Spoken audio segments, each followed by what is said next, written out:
Hey, what's up everybody? Jake here and welcome to the hobby. Before we get started, I just want to say we did it! We memed so hard, I got Galar V to jump up in value. I want to see 12 different videos talking about how I was the person to pump up Galar V, a brilliant looking alt art card from Evolving Skies that is completely underrated. This card has been hidden for way too long, and over the past couple weeks, every single video I've been talking about how amazing Galar V is. It's gonna go to the moon. Best looking card from Evolving Skies, and it's actually doubled in value. Joking aside though, pretty much every single alt art card from Evolving Skies, regardless whether I talk about it or not, has been jumping up quite a bit in value. All of the less popular ones even are jumping up, and it sort of makes sense because if some of the alt art climbs, the other one almost have to follow suit, especially for the market to even make sense. With Evolving Skies booster boxes being so expensive, any alt art pull is going to be extremely hard. Are you going to be happy that you pulled Galar V from your booster box? Probably not. You probably wouldn't be happy even if you pulled 5, 6 Galar V from your booster box. In fact, that might make you even more angry that you pulled 5 or 6 of those, because those could have all been Umbreon V or Umbreon V Max or anything else. Because unfortunately, while Galar is a very cool looking alt art card, I think it's just completely overshadowed in Evolving Skies. I wouldn't be happy to pull 6 Galar V from my booster box. You probably wouldn't be either. So it is very interesting that my timing of when I talk about Galar V and its climb is around the same time, but of course every other alt art card is also climbing at the exact same time. So it's hard to point one direction or another, but right now it looks like a lot of people are talking about the next upcoming sets that are climbing in value. People are so hungry for what's next. What's the next set to jump in value? And it looks like a lot of people right now are pushing towards Silver Tempest. I mean, Lost Origin is climbing in value, Brilliant Stars is climbing in value, Fusion Strike is practically outside of most people's purchase range, so a lot of people are moving towards Silver Tempest as the cheapest of the Sword and Shield set. This is of course not including Crown Zenith, which is still my favorite modern set right now. It's such a fun set to crack open, and it's kind of like an ideal set. Super fun to crack open, very cheap and affordable, while still having a lot of great looking chase cards, and a lot of them are affordable. There's some higher end ones, but pretty much it's kind of like a perfect set. Super fun.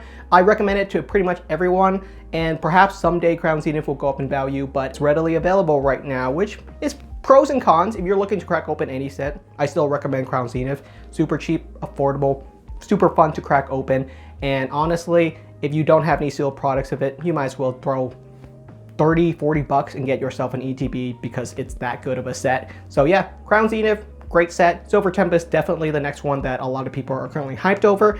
And usually the argument when I hear people say, of course these sets are gonna go up in value, they're only gonna get older and more rare, I try to point out that there's a bunch of older sets that are actually declining in value right now. Sets like Rebel Clash and Darkness Ablaze, which are a couple of years older than Silver Tempest, Lost Origin, Evolving Skies, they're actually kind of declining in value from pretty much the same Sword and Shield block. Of course, people could argue that these sets don't have trainer gallery cards or great looking alt art cards, and yes, that's all true.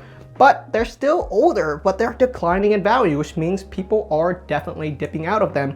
And people can say, you know, Lost Origin and Evolving Skies are the best of our era and they're going to be the best forever.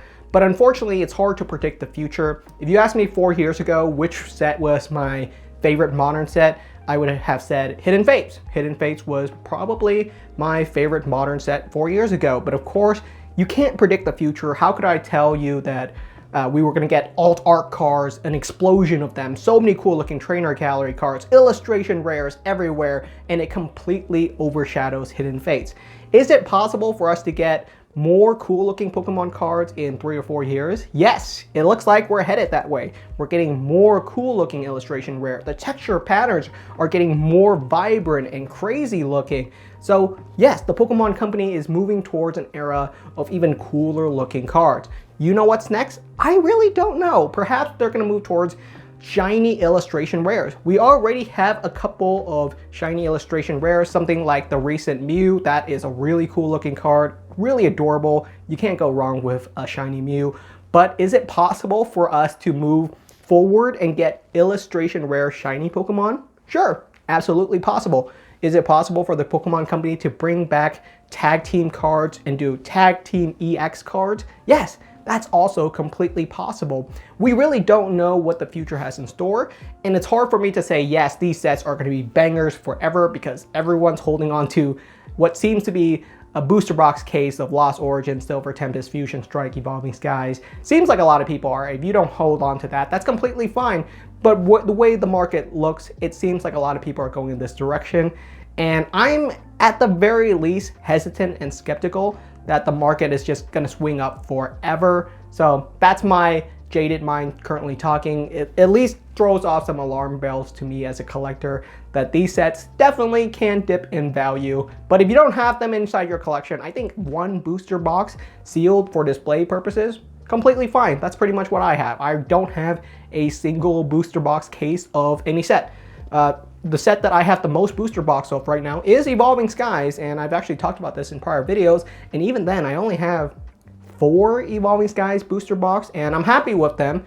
I don't plan to crack them open. Maybe someday when my kid is into Pokemon card collecting, we could throw one of those on a shelf and open it, and what do you know, we pulled the Umbreon VMAX finally after 16 years or something ridiculous. That would be a really fun story to have, but until then, I'll keep them sealed. You really don't need a booster box case of any modern Pokemon card set. That seems a bit excessive to me. It's a lot of money to dump into just a bunch of cardboard sitting around, especially since you can't even display a booster box case. It's stuck inside of cardboard anyway. Not really fun to display cardboard boxes of any of these sets just because you don't even get to see anything. They're not really cool display pieces. So I think the people that hoard these sets long term, that's definitely going to be the most sketchy for me. Silver Tempest, Astral Radiance, definitely some of the sets that are going to be next on the climbing block. I think after that, you're not really going to see too much else. The 2 sets that are going to be popular after that, actually 3, I can think of 3, are going to be Crown Zenith 151 as well as Paldea Evolve, but they still have a long way to go. So what's next on the climbing box? I would definitely call out sets like Astral Radiance, Silver Tempest, but yes, 151, Crown Zenith, and Paldea Evolve are probably going to be some of the ones that are eventually going to climb up in value. I don't see that happening anytime soon, at least for sets like 151 and Crown Zenith. Silver Tempest is definitely going to start jumping up over the next couple of months. I think anyone that says otherwise is just weird, because if the trends are right, it's going to climb. It just is what it is right now. That's the hype train right now. Regardless of what I say, I think that's what's going to happen. So I sort of have to say it. You are my viewers. I have to say what I sort of think. And for the record, I am well known for saying I don't even really like Silver Tempest all that much, mainly because I don't really love the chase card, which is the Lugia V. Same with Astral Radiance. These 2 sets specifically. Lugia is kind of a decent chase card, but Astral Radiance doesn't really have one big chase card. Specifically, I think the trainer galleries from Astral Radiance are going to be a lot better. It's going to be interesting to see what the holiday season for this year has in store. If we still see 151 and Crown Zenith on store shelves on Black Friday, then I don't think those sets are ever going to climb, especially in the near future, because they're probably going to go on fire sale. We're already seeing some of that. If you're looking for cheap product, 151 is still very, very affordable. I know some people are hoarding that. Too soon, guys, too soon. I don't think anyone should really be hoarding any of these sets, especially 151. You can find the premium collection for 151 going for right around $89.99, which is a super affordable price. There's a ton of really cool cards inside. You get some Mew promo cards, a metallic card, and a ton of really nice 151 booster packs, a playmat. Great deal if you've never cracked one open. You can pick one up now and save it for your kid's birthday or Christmas, and that's kind of like the perfect gift. If I was a kid in 6 months, I'd be very excited to be cracking open a 151 premium collection for the holidays. It's sort of like a perfect Christmas present. So that's pretty much it. Thank you so much for watching. It'll be interesting to see where the market goes in the next couple of weeks and months, but Galar V, baby! It's gonna keep going up. Thank you so much for watching. I'll see you guys next time.